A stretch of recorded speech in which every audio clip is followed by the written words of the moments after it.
हे future toppers, आज हमारे साथ है आद्या जो कि ह्यूमैनिटीज की टॉपर है 98.6%। इन्होंने इकोनॉमिक्स में भी स्कोर करे थे 98 आउट ऑफ 100 और आज की इस वीडियो में यही वो बताने वाली हैं कि उन्होंने अपने इकोनॉमिक्स का प्रिपरेशन कैसे करा था। इस इंटरव्यू को पूरा एंड तक देखिएगा, बहुत वैल्यू आपको मिलने वाली है और कमेंट्स में मुझे बताइएगा कि वीडियो आपको कैसी लगी। आद्या दीदी को एक थैंक यू तो बनता है। अब इस वीडियो को सीधा चालू करते हैं। इससे पहले चैनल पर मैंने वीडियो अपलोड करी आपके साथ जहां पर हमने बच्चों को बताया कि 100 आउट ऑफ 100 आपने पॉलिटिकल साइंस में कैसे स्कोर करे। बच्चे डिस्क्रिप्शन में क्लिक करके वो वीडियो देख सकते हैं। अब इस वीडियो में मैं आपसे पूछने वाला हूँ इकोनॉमिक्स रिलेटेड क्वेश्चन, क्योंकि इसमें भी आपने 100 में से 98 स्कोर करे हैं, सिर्फ 2 मार्क्स आपके कटे हैं। तो इकोनॉमिक्स के भी जो क्वेश्चन बच्चों को बहुत प्रॉब्लम में डालते हैं वो मैं आपसे पूछने वाला हूँ। पहला वही क्वेश्चन है जो मैंने पॉलिटिकल साइंस में पूछा था, इसमें भी पूछ रहा हूँ। रिसोर्सेज क्या फॉलो करी आपने इकोनॉमिक्स के लिए? इकोनॉमिक्स में मैं नहीं बोलूंगी कि सबसे पहले एनसीईआरटी पर रिलाय करो, स्पेशली मैक्रो इकोनॉमिक्स बिल्कुल मत खोलना वरना डर जाओगे कि क्या है ये। तो मैंने स्पेसिफिकली मुझे स्कूल के टीचर्स ने सजेस्ट किया था, तो टीआर जैन वीके ओरी का आता है मोटा सा बुक, वो मैंने दोनों के लिए ले लिया था, इंडियन इकोनॉमी और मैक्रो इकोनॉमिक्स। तो सबसे पहले तो जैन एंड ओरी से वो सारे कॉन्सेप्ट्स क्लियर कर लिए, चैप्टर वाइज सारे अच्छे से समझ लिया।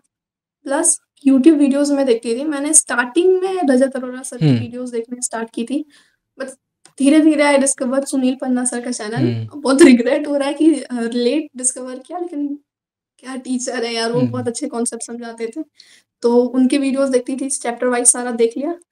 इंडियन इकोनॉमी रीडिंग से मुझे आ जाती थी क्योंकि वो मोरल लेस मतलब बाकी सब्जेक्ट से रिलेटेड थी, पॉल साइंस हिस्ट्री वो था, तो उधर समझ में आ जाती थी मैं। और उसके बाद मैंने एनसीईआरटी पढ़ी तो थी, मैक्रो इकोनॉमिक्स कंप्लीटली इग्नोर नहीं किया, बट जैन एंड ओरी के 3-4 बार रीडिंग करने के बाद जब मुझे लग रहा था कि अब सारे कॉन्सेप्ट्स क्लियर है, कहीं डाउट नहीं है, तो मैंने एनसीईआरटी 3 बार 4 बार रीड किया था। और आपको रीडिंग करने का बहुत शौक है, मतलब आपने पढ़ाई तो बहुत करी है भाई। क्योंकि मुझे ऐसा नहीं लास्ट मोमेंट पे छोड़ना था कि कहीं कुछ रिग्रेट ना हो कि यार एनसीईआरटी कर लिया होता है, कुछ कर लिया होता, क्योंकि ये एग्जाम वापस लौट के नहीं आना है लाइफ में, तो कुछ रिग्रेट नहीं छोड़ना था, इसलिए सब कर लिया। यहाँ पे एक पॉइंट मैं ऐड करना चाहूँगा बस। इकोनॉमिक्स में मैंने 11th में अपने स्कूल में वीके ओरी फॉलो करी थी जो आपने करी, 12th में संदीप गर्ग फॉलो करी थी और 12th में मेरे पास दोनों बुक थी। अभी जितने मेरे बच्चों से बात होती है, अगर आप स्कूल में पढ़ते हो तो भाई फिर आपके स्कूल में जो बुक चलाई जा रही है वही आपको लेना चाहिए, वरना दूसरी बुक रहेगी आपको कुछ समझ में नहीं आएगा। बट अगर आप एक ऐसे स्टूडेंट हो जो लाइव क्लासेस से पढ़ते हो या खुद पढ़ते हो तो संदीप गर्ग बेटर है अगर आपको बहुत ज़्यादा एक्स्ट्रा डिटेल्स चाहिए हैं तो। अब आद्या के केस में ये स्कूल में पढ़ती थी और स्कूल में वीके ओरी चलाई जाती थी, तो ये अगर संदीप गर्ग पढ़ेंगे इनको स्कूल में कुछ समझ नहीं आएगा क्योंकि दिक्कत हो जाती है, अलग अलग टॉपिक रहते हैं। बट मैं ये एक्स्ट्रा ऐड कर रहा हूँ उन बच्चों के लिए जो खुद पढ़ते हैं, जैसे आप स्कूल नहीं जाते हैं अगर वो, तो संदीप गर्ग बेटर है इकोनॉमिक्स में। और आपके पास चाहे वीके ओरी हो चाहे संदीप गर्ग हो, उसमें पूरा सिलेबस रहता है तो वो इनफ रहता है। और इंडियन भले ही आप एक बार लेटेस्ट एनसीईआरटी से कर लो चल जाएगा, मैक्रो कभी भी मत करना, मैक्रो के लिए एक रिफ्रेशर बहुत ज़रूरी है। बाद में कर लो चल जाएगा जैसे आद्या ने बोला, बट स्टार्टिंग मत करना। और हालांकि बाद में आद्या को बहुत पढ़ने का शौक है तो आद्या ने बहुत पढ़ लिया, आपको जरूरत भी नहीं पड़ेगी, रिफ्रेशर में भी सब आपका हो जाएगा। एक्चुअली ना वो फोमो हो गया था कि कुछ क्वेश्चंस देखती थी। अब क्या था कि जो हमारे सैंपल पेपर्स आए थे मेरे ईयर के, तो उसमें कुछ ऑप्शंस में ऐसे वर्ड थे जो वीके ओरी में मैंने नहीं दिए हुए थे। मैंने एनसीईआरटी से क्रॉस चेक किया, उसके साइड साइड में ग्लोसरी वाले में दिया हुआ था, तो आई थॉट नहीं यार एनसीईआरटी स्किप करना मेरे लिए तो नहीं है, तो मैंने उसको भी पढ़ी थी। इसीलिए मैंने पॉइंट डाला। वीके ओरी की एक छोटी सी प्रॉब्लम यही है कि वीके ओरी में कुछ चीज़ें नहीं होती हैं, तो वो आपके एग्जाम में जब आ जाती हैं तो फिर आपको बहुत लॉस हो जाता है। मेरे साथ भी ये प्रॉब्लम हुई थी और संदीप गर्ग में वो मिल जाते हैं। अच्छा, तो ये रिसोर्सेस की बात हो गई, ये तो अलग बात हो गई। अब दूसरा है, इसमें हम 12th की बात कर लेते हैं, हालांकि 11th वाले बच्चे भी देख रहे होंगे, बट ठीक है। 11th की अगर हम माइक्रो और स्टैटिस्टिक्स दोनों बुक ले लेते हैं तो उसको हम 12th की मैक्रो से कंपेयर कर लेंगे और 12th में हमारी इंडियन भी चलती है। अब इंडियन को पढ़ने का तरीका थोड़ा डिफरेंट हो जाता है, मैक्रो को पढ़ने का तरीका डिफरेंट हो जाता है। तो आप दोनों के तरीके बताओ कि अगर आप कोई एक चैप्टर कर रहे हो तो आप कैसे करते थे, इंडियन का या फिर मैक्रो का? तो सबसे पहले तो इंडियन के चैप्टर्स मुझे लगता है अगर 10th 8th अच्छे से किया है तो वो चैप्टर्स काफी फेमिलियर होते हैं, यू नो मोर और लेस। थोड़ा फैक्चुअल ज्यादा हो जाता है, डेटा टेबल्स थोड़े होते हैं उसमें, तो मुझे नहीं लगता उतनी याद करने की जरूरत है, क्योंकि डायरेक्ट क्वेश्चन नहीं आता है, आप आंसर में सब्सटेंशिएट करने के लिए यूज कर सकते हो। बाकी मैं इंडियन को यूजुअली ऐसे सबसे पहले तो वीके ओरी से ही मैंने रीड कर लिया सारा, उसमें क्योंकि बहुत अच्छे से पॉइंट वाइज डिवाइड किया हुआ था तो क्लैरिटी मिल जाती थी कि कितने पॉइंट्स हैं एक टॉपिक के अंदर। सबसे पहले वीके से रीड कर लिया, एक रीडिंग में मुझे समझ में आ जाता था सब कुछ।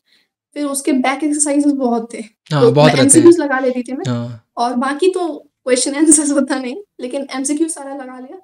उसके बाद मैं तुरंत तो नहीं, हाँ, लेकिन 3-4 सब्सिक्वेंट रीडिंग के बाद मैं एनसीईआरटी लेती थी। एनसीईआरटी से वो चैप्टर्स कंप्लीट किया, क्योंकि एनसीईआरटी रीडिंग आपके लिए असर्शन रीजन में बहुत ज़्यादा यूज़फुल होता है, क्योंकि असर्शन रीजन में ना एनसीईआरटी की डायरेक्ट लाइन उठा के पूछ लेते हैं। हुँ। तो फिर वो आपको पता होना चाहिए। कितनी भी कंसेप्ट क्लैरिटी है, लेकिन मैं कहूँगी इंडियन इकोनॉमी इतना हार्ड नहीं है, एक बार एनसीईआरटी पढ़ लो। वीकेओडी नहीं भी पढ़ोगे, एनसीईआरटी पढ़ोगे, समझ हुँ। आ जाएगा, ऐसी कोई दिक्कत की बात नहीं है। मैक्रो के लिए तो मैंने काम एक नहीं बार चलेगा। स्टार्टिंग में हुँ। क्लास स्टार्ट होने से पहले एनसीईआरटी उठाया था, कुछ समझ नहीं आया, तो फिर मैंने डायरेक्ट वीकेओडी पे स्विच किया। तो वीकेओडी के चैप्टर्स पहले खुद से पढ़ा, कुछ-कुछ जहाँ भी डाउट होता था मार्क कर लिया, उसके बाद मैंने वीडियो स्टार्ट किए हुँ। थे देखने। तो रजत अरोड़ा सर की देखती थी, वहाँ से क्लियर हो ही जाता था हुँ, ऑलमोस्ट। हुँ। उसके बाद फिर जब सुनील पन्ना सर का वीडियो चैनल मैंने डिस्कवर किया, तो वहाँ से सारे वीडियोज़ एकदम पार्ट वाइज़ सारे देखे, पूरा क्लियर हो गया वहाँ से मेरा। फिर मैं उसके क्योंकि मैक्रो में न्यूमेरिकल्स बहुत ज़्यादा होते हैं, फ़ॉर्मूला बहुत ज़्यादा है, तो फिर वो न्यूमेरिकल्स थोड़ा सॉल्व कर लिया, थोड़ा फ़ॉर्मूला सॉल्व कर लिया, एमसीक्यू सॉल्व कर लिया, क्योंकि मैक्रो ना एक ऐसा सब्जेक्ट है जहाँ पे कंसेप्चुअल क्लैरिटी होना एक अलग बात है, हुँ। और कंसेप्ट्स को अप्लाई करके क्वेश्चन सॉल्व करना एक अलग बात है। तो कई हुँ। बच्चों के कंसेप्ट क्लैरिटी होती है, लेकिन कैसे उसको अप्लाई करके क्वेश्चन सॉल्व करना है वो नहीं नहीं आता। आता, और यहीं पे लैग कर जाते हैं, फिर मार्क्स कट जाता है। तो वो बहुत क्लियर होना चाहिए, उसके लिए क्वेश्चन सॉल्व करना बहुत ज़रूरी है, न्यूमेरिकल्स हो चाहे एमसीक्यूज़ हो, क्योंकि मैक्रो में थोड़ा ट्रिकी क्वेश्चन बन जाता है। हमारे ईयर में मेरे सेट में बड़ा ईज़ी आ गया था हुँ। थैंकफुली, लेकिन बनता है, मैंने प्रीवियस ईयर क्वेश्चंस देखे हैं। तो मैक्रो में तो मैं कहूँगी चैप्टर पढ़ लिया चलो ठीक है, लेकिन क्वेश्चन सॉल्विंग पे बहुत ज़्यादा ध्यान दो, क्योंकि उसके बिना नहीं होगा। Macro is very difficult type का लगता था मुझे तो। जो ह्यूमैनिटीज़ के बच्चे होते हैं, उनको मैक्रो डिफ़िकल्ट लगता है और इंडियन बहुत ईज़ी लगता है, क्योंकि पॉलिटिकल हाँ, साइंस, ज्योग्राफी सब पढ़ लो, सोशियोलॉजी पढ़ लो, तो इंडियन इकोनॉमिक्स तो ऐसे बच्चों जैसा सब्जेक्ट लगता है। कॉमर्स वालों के साथ जस्ट उल्टा होता है। हाँ, मेरा भी इकोनॉमिक्स था, वो रोते थे इकोनॉमिक्स में, इंडियन इकोनॉमिक्स पढ़ने में, क्योंकि उनके लिए वो एकदम डिफरेंट हो जाता है। उन लोग का बिजनेस स्टडीज़, अकाउंटेंसी पढ़ रहे हैं, तो उनको मैक्रो एकदम ऐसा नॉर्मल लगता है कि हाँ, मैक्रो तो हम लोग डेली पढ़ते हैं, बट उनको इंडियन नहीं समझ में आता था। तो ह्यूमैनिटीज़ वालों को तो बिल्कुल जो आद्या बोल रही हैं आप समझ जाओ। आप मैक्रो में तो एनसीईआरटी के उसमें मत फंसना, बिल्कुल। आपको मैक्रो में रिफ्रेशर करना है, और साथ में प्रैक्टिस, आपको बहुत सारे क्वेश्चन आंसर प्रैक्टिस करना है। और आद्या ने जो पॉइंट बोला बहुत इंपॉर्टेंट है, कॉन्सेप्चुअल क्लैरिटी होना बहुत ज़रूरी है। अगर आपको नहीं बन रहा कि अप्लाई कैसे करते हैं हर एक चीज़ को, अच्छा, मैक्रो प्रॉब्लम क्या होती है, अगर आपको पहला चैप्टर समझ में नहीं आया, दूसरा और डिफिकल्ट लगेगा, दूसरा हाँ, नहीं आया तो तीसरा और डिफिकल्ट लगेगा, फिर आप पढ़ ही नहीं पाओगे। वो पहले चैप्टर से ही आपका बेस क्लियर होना बहुत ज़रूरी है। हुँ, मतलब जब मैं इकोनॉमिक्स पढ़ रहा था 12th में, तो मुझे बहुत डिफिकल्ट लगता था, मेरे मार्क्स भी कम हो रहे थे। फिर मैंने और मेरे भाई देव, हम दोनों ने ये चीज़ मतलब देखी थी कि यार शायद हम दोनों का बेस स्ट्रांग नहीं है। तो फिर हमने पहले चैप्टर से अपना बेस स्ट्रांग किया था कि यार बेस स्ट्रांग करते हैं, और एक बार जहाँ कॉन्सेप्ट बनने लग जाते हैं, फिर इतना मैक्रो भी डिफिकल्ट नहीं लगता, फिर बनने लग हाँ, जाता है। और क्वेश्चन प्रैक्टिस करना बहुत बहुत ज़रूरी है मैक्रो में, और लिमिटेड ही क्वेश्चन रहते हैं। अगर आपने बहुत क्वेश्चन प्रैक्टिस कर लिए, सेम बोर्ड में आ हाँ। जाते हैं, मतलब सोचना हाँ, भी नहीं पड़ता। वो रिपीटेड होता है बहुत ज़्यादा। बहुत बहुत लिमिटेड लिमिटेड क्वेश्चन है मैक्रो में। और इंडियन में तो चलो थोड़े बहुत घूम जाते हैं, बट वो भी सिलेबस सही है। न्यूमेरिकल्स कैसे करती थी आद्या आप? न्यूमेरिकल्स में बहुत बच्चों की हालत पतली हो जाती है। न्यूमेरिकल्स तो सबसे पहले वीके ओरी में जितने हम्म। न्यूमेरिकल्स रहते थे, वो करती थी, क्योंकि उसमें हम्म। बैक में सॉल्यूशन भी दिया रहता था, तो पहले खुद से कर लिया। जहाँ अटक रही हूँ, उसको या तो कोई ट्राई करके फॉर्मूला अप्लाई करके बन गया तो ठीक, नहीं तो छोड़ दिया। तुरंत सॉल्यूशन हम्म। नहीं देखना है। सारे सॉल्व कर लिए, उसके बाद सॉल्यूशन देख लिया कि कितना सही जा रहा है मेरा। अच्छा, इकोनॉमिक्स में ये एक चीज़ है कि उसको थोड़ा-सा मैथ के तरीके से सॉल्व हम्म। करना पड़ता है, स्टेप वाइज़ सॉल्व करो। मतलब फॉर्मूला लिखो अच्छे से सॉल्व करने का, तो वो मैंने स्टार्टिंग से ही प्रैक्टिस की थी। मैंने वैसे कोताही नहीं की है कि हम्म। शॉर्ट शॉर्ट फॉर्म में लिख दिया, क्योंकि वहाँ पे एग्ज़ामिनर का फिर गलत इंप्रेशन चला जाता है, तो वो अच्छे से किया। और न्यूमेरिकल्स में उसके अलावा वीडियोज़ के थ्रू करती थी, क्योंकि काफ़ी सारे न्यूमेरिकल के वीडियोज़ अपलोडेड हैं यूट्यूब पे, रजत अरोड़ा सर करवाते हैं, सुनील पंडा सर करवाते हैं, तो वहाँ से आप करिए।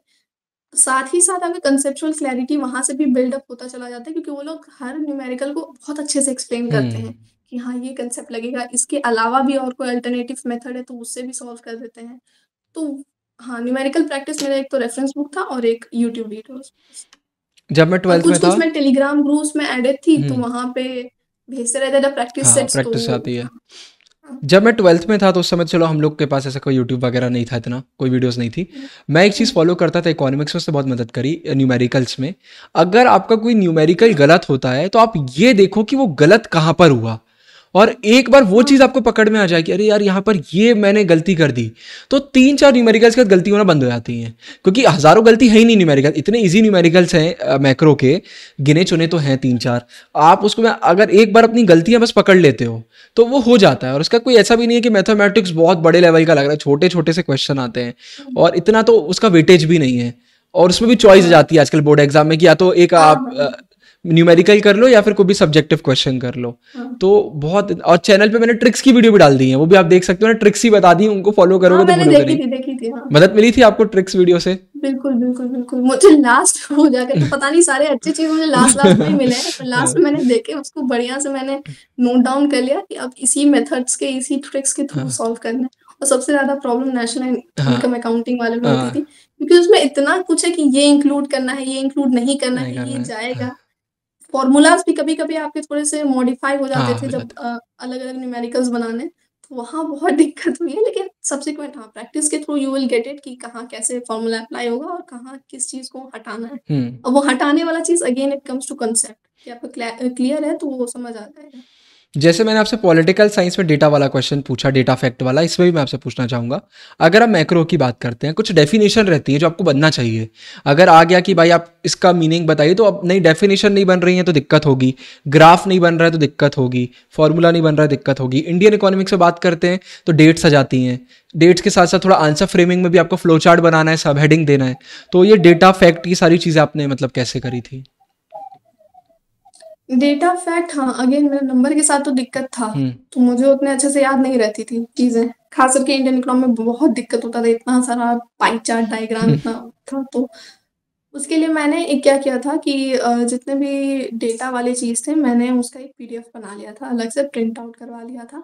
और मेरा रहता था कि हर अल्टरनेटिव डे पे उसको रिवाइज़ करना है, चाहे कुछ भी हो। और ऐसा रिवाइज़ करना है कि सिर्फ़ वो मतलब ऐसे यहाँ स्टोर नहीं, उसको लिख कर के करना है मुझे हमेशा।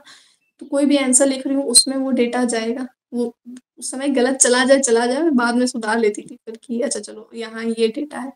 तो सबसे पहले तो रिवाइज़ करते रहो, multiple times revision, revision, revision. उसके बाद दूसरा जहाँ तक आया ग्राफ का बात, तो हम्म, ग्राफ के लिए भी मैंने अलग से एक शीट्स बना लिया था कि ये चैप्टर की ये ग्राफ है, तो वो बार-बार आप प्रैक्टिस करोगे। अच्छा, ग्राफ ऐसा है ना कि आप कॉन्सेप्ट समझ गए हो, तो आपका ऐसा होगा कि ग्राफ में समझ में आ जाएगा कि यहाँ ये प्लॉटिंग करनी है, वाई एक्सिस पे ये, एक्स एक्सिस पे ये, ऐसा कर्व जाएगा। तो ग्राफ सबसे ज़्यादा तब हेल्पफुल होगा आपके लिए जब तक आपका कंसेप्ट क्लियर हो जाए। कंसेप्ट क्लियर होने के बाद graph you will understand automatically. उसके बाद जहाँ तक रहा डेफ़िनेशन वाला बात कि कीवर्ड्स जाने हैं, तो उसमें मुझे ऐसी ख़ास दिक्कत नहीं होती थी। रटने में पता नहीं माहिर हूँ शायद, तो रट लेती थी मैं, मेरा स्टोर हो जाता था दिमाग में वो सब, हाँ। एक्चुअली आपने एक पॉइंट बोला है, वो बात रटने की नहीं, आपने बोला जैसे कि ग्राफ बन जाएगा अगर आपका कॉन्सेप्ट क्लियर है। यही हुँ, चीज़ फार्मूला में भी होती है, भले ही आपको लग रहा है आप रट रहे हो, बट अगर आपका कॉन्सेप्ट क्लियर है तो वो हाँ, आपको खुद समझ में आता है कि फार्मूला यहाँ क्यों यूज़ हो रहा है। तो हाँ, वो आपको अपने आप बनता है, बात वही आती है कॉन्सेप्ट क्लियर करने की। आज इकोनॉमिक्स में हाँ, हम्म, अब मैं आपसे आंसर कॉन्सेप्ट फ्रेमिंग की बात नहीं कर रहा, क्योंकि वो हमने पॉलिटिकल साइंस में कवर कर ली है, और इंडियन इकोनॉमिक्स में सिमिलर आंसर जाते हैं पॉलिटिकल साइंस जैसे। और अगर हाँ, मैक्रो की बात करते हैं तो वो तो जो क्वेश्चन में पूछा सीधा सीधा आपको लिखना पड़ता है। हाँ, तो बहुत क्रिस्प, हाँ, मैक्रो में घुमा-फिरा के नहीं, बहुत क्रिस्प आंसर जाना चाहिए। डेफिनेशन पूछी आपको लिखना पड़ेगी, फॉर्मूला पूछा है करना पड़ेगा, एग्जाम्पल आपको देना पड़ेगा, ग्राफ पूछा हुँ, आपको बनाना पड़ेगा। तो मैक्रो इसलिए मैं इसमें आंसर फ्रेमिंग कवर नहीं कर रहा हूँ। आंसर फ्रेमिंग के लिए टॉपर्स आंसर शीट जरूर से बच्चे देख सकते हैं, दोनों सब्जेक्ट में बहुत मदद करती हैं। हाँ, तो मैं आपसे ये हाँ, पूछ मैंने लेता हूँ, आपने हाँ, टॉपर्स आंसर शीट देखी थी? हाँ, टॉपर्स आंसर शीट, पीवाईक्यूज़ और मार्किंग स्कीम मैंने सीबीएसई के इतने मतलब अंदर तक जाके उसको एनालाइज़ कर लिया हम्म, था ना, मल्टीपल टाइम्स देख-देख करके कि अच्छा यहाँ ऐसे-ऐसे तरीके से इस पॉइंट पे वो इतने नंबर दे रहे हैं। मतलब ऐसा हो गया था कि एक टाइम पे हम्म, आंसर लिखते-लिखते मुझे समझ में आ जाता था कि सीबीएसई को और क्या और क्या रिक्वायरमेंट्स चाहिए? चाहिए इसमें। तो वो तो ज़रूरी है, हाँ। टॉपर्स आंसर शीट मैंने देखे हैं, सारे ईयर्स के देखे हैं 2019। और मैं उसमें भी कंपैरिज़न करती थी कि अच्छा इस वाले टॉपर में ये थोड़ी-सी कमी थी, इसमें ये थोड़ी ज़्यादा है, तो दोनों का मिक्सचर करती थी, हाँ। और टॉपर्स के आंसर्स में ना आपको कुछ-कुछ बढ़िया लाइन मिलेंगे, वो हाँ, पिकअप कर लिया, हाँ, हाँ, वो वो ले लिख लेने लिया, में। वो बहुत हेल्पफुल होता है। कुछ बढ़िया-बढ़िया फ्लो चार्ट्स उन्होंने इतने अच्छे तरीके से बना दिया होता है आंसर में, उसके स्क्रीनशॉट लेकर के रख लिया और देखती रही बीच-बीच में, तो वो दिमाग में बैठ जाता है कि टॉपर ऐसे लिखते थे, आपको उसको रेप्लिका देना है अपने आंसर बुक में। तो मैंने बहुत किया है, हाँ। बात वही, आपने आलसी नहीं करी कहीं पे भी, मतलब दोनों इंटरव्यू से मुझे ये समझ में आ रहा है आलसी नहीं करना है। अब मार्किंग स्कीम भी देखी आपने भाई, आप जब सीबीएसई या किसी भी बोर्ड का पेपर देने जा रहे हो तो आपको पता तो होना चाहिए ना कि चेकर आपकी आंसर शीट क्या देख के चेक करते हैं। ये तो बहुत हुँ। बेसिक चीज़ है, बट आलसी आ जाती है बीच में, और वो आपने और नहीं करी ख़ास हुई है। करके जहाँ ये कॉन्सेप्ट है ना कि ह्यूमैनिटीज़ में नंबर नहीं उठता, हम्म। तो नंबर उठाने का तरीका होता है। तरीका होता है, आपको तरीका। देखना पड़ता है कि एग्ज़ामिनर क्या चाह रहा है, सीबीएसई हम्म। कैसे इवैल्यूएट करवाती है कॉपीज़। तो उसके लिए मार्किंग स्कीम एक बार तो मैं सजेस्ट करूँगी, ज़रूर देखो, कम से कम 2-3 ईयर्स के देख लो, समझ में आ जाएगा बहुत अच्छे से सब सब्जेक्ट के। ये मैं बहुत बार चैनल पे बोलता हूँ कि ह्यूमैनिटीज़ में अगर 100 मार्क्स का पेपर है टोटल, तो 0 से 80 के बीच में घूमना बहुत आसान है। आप थोड़ी मेहनत करोगे 80 आ जाएगा, कम करोगे 60 आ जाएगा। 80 से 90 मुश्किल है, और 90 से 100 बहुत मुश्किल है। मतलब ये 80 से जो 100 का सफ़र है ना, यहाँ पर ये आपको कंसिस्टेंसी और आलसी ये चीज़ों को पीछे छोड़ना पड़ता है। हाँ, बहुत बच्चे रहेंगे, वो कितनी मेहनत कर ले वो 80, 82, 83 में रह जाएंगे, क्योंकि वो वाली मेहनत नहीं कर रहे हैं जो आपको 90 और 100 तक ले जाएगी। वहाँ पे तो फिर यही है कि चीज़ें बनना चाहिए। अच्छा, एमसीक्यूज़ का और बताइए, इसमें एमसीक्यूज़ का भी यही था आपका तरीका कि पढ़ रहे हो आप और प्रैक्टिस कर रहे हो, या कुछ और?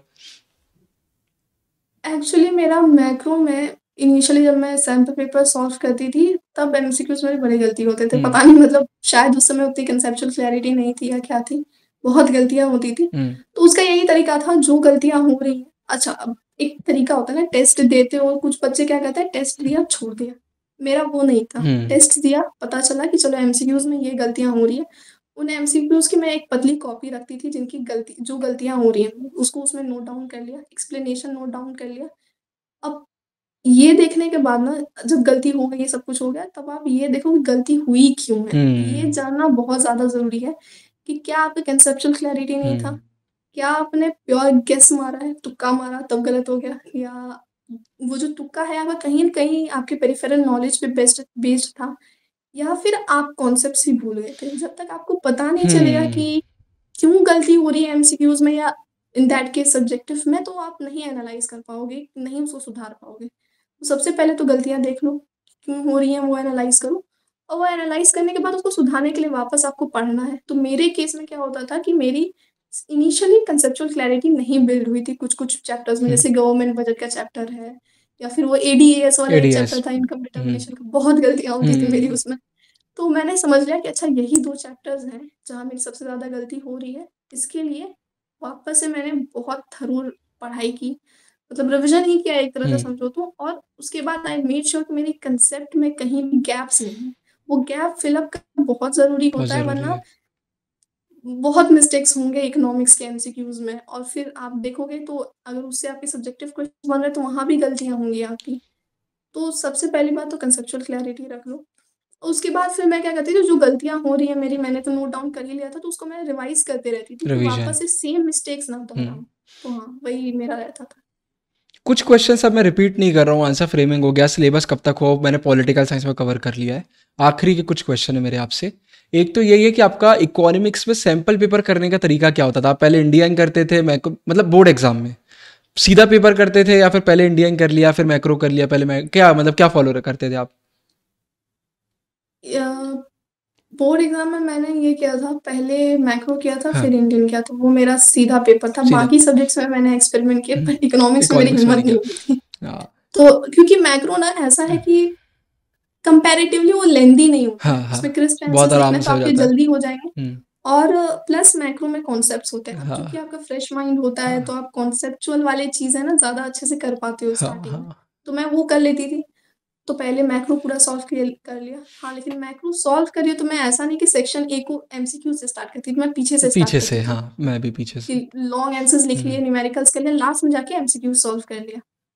फिर इंडियन इकोनॉमी में अब आंसर राइटिंग ही करनी है, वो प्रैक्टिस्ड है ही तो उसमें दिक्कत नहीं होता था। हाँ, लेकिन उसको भी पीछे से स्टार्ट किया। पहले लॉन्ग पहले लॉन्ग आंसर्स, फिर शॉर्ट। फिर एमसीक्यूज़, फिर सोर्स बेस्ड जो भी होता था वो सब कर लिया। हाँ।